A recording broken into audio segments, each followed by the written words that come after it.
So let's go ahead and find some exact values of angles using our unit circle. So this first one here, it says tangent of 11 pi over 4. I'm going to go ahead and draw a triangle to represent that. So 11 pi over 4.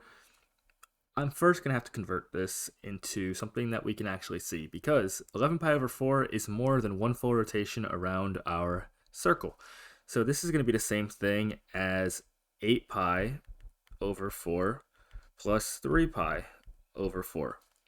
I'm mainly going to now look at this 3 pi over 4, and 3 pi over 4 is the same thing as the point negative root 2 over 2, root 2 over 2. So that's going to be in my second quadrant here. That's going to be right here.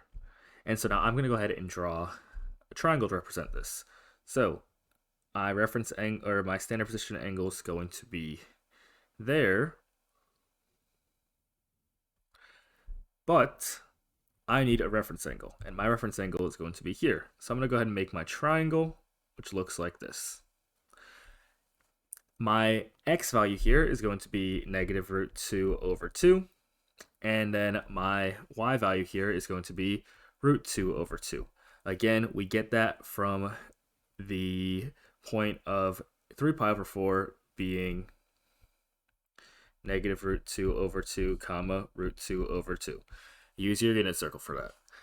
So if I'm finding the tangent of this, the tangent of this angle is my opposite over my adjacent, so that would be the same thing as root 2 over 2 divided by negative root 2 over 2. And since it's the same thing divided by itself, with the only difference being the denominator is negative, this is going to be equaling a negative 1. Because if you want to work this one out, root 2 over 2 divided by negative root 2 over 2 would be the same thing as root 2 over 2 times the reciprocal being negative 2 over root 2. Everything cancels out, just leaving me with negative 1. So that's how we'd find the exact value of an angle using our unit circle. That's an example of a tangent. Now let's look at one that's, say, a cosine. So letter B here, cosine of 5 pi over 3. 5 pi over 3 is going to be here on our unit circle. And that point that it gives us is going to be 1/2 negative root 3 over 2. I'm going to go ahead and draw my terminal side here, and then my reference angle will be this angle right here, so I'm going to make a triangle for that. My x value is going to be 1/2. My y value is going to be negative root 3 over 2. And remember, using the unit circle, our hypotenuse is always going to be 1 because that represents our radius. So cosine is adjacent over hypotenuse. So that would be the same thing as 1/2 over 1. Anything divided by 1 is going to be itself, so it's going to be equal to 1/2.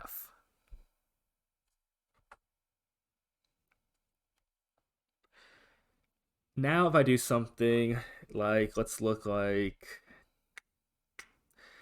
sine of negative 11 pi over 6. In this case, I'm going to have to go clockwise because I have a negative angle in radians. So if I was to draw just a rough sketch of my circle here, I'm going to be going in this direction. That's going to be 6 pi over negative 6 pi over 6, negative 9 pi over 6, and I'll keep going 2 more, so about here.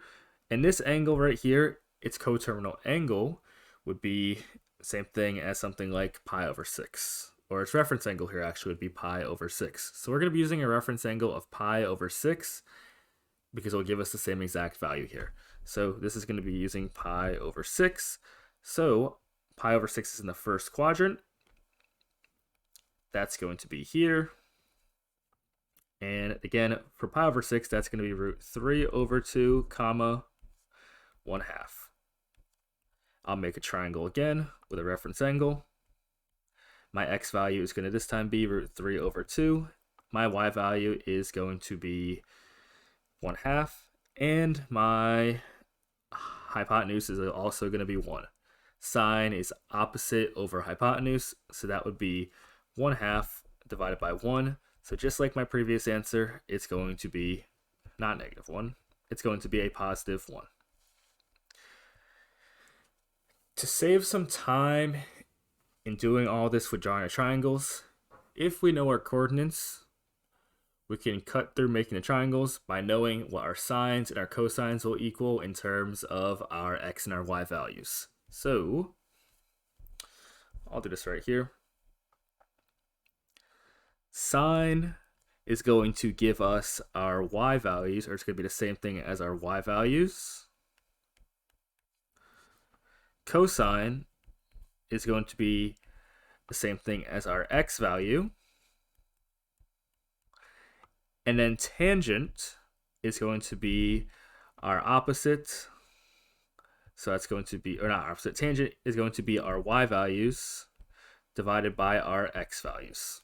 All right. So if you can remember that, you can save some time making your circles and everything. One last thing I just want to do is go ahead and just make a nice little table to know where our values are going to lie. So I have 4 quadrants here.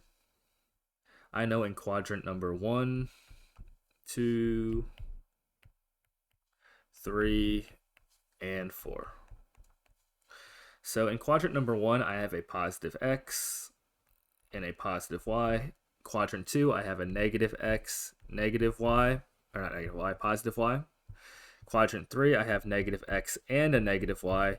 And in quadrant 4, I have a positive x and a negative y. And so that means if I have a positive x and a positive y, I will have a positive sine, or not positive sine, positive cosine, and a positive sine, which also means I will have a positive tangent. So all 3 will be positive. In quadrant 2, I will have a negative cosine and a positive sine, which means my tangent will be negative. And that's because I have a positive divided by a negative here. In quadrant 3, I'll have a negative cosine and I'll also have a negative sine, which means I'll have a positive tangent because I'll have a negative divided by a negative. And then in quadrant 4, I will have a positive cosine and a negative sine, which means again, just like quadrant 2, I will have a negative tangent. So that's just something to keep in mind as well, just to remember what type of values I should expect based off of what my coordinates are.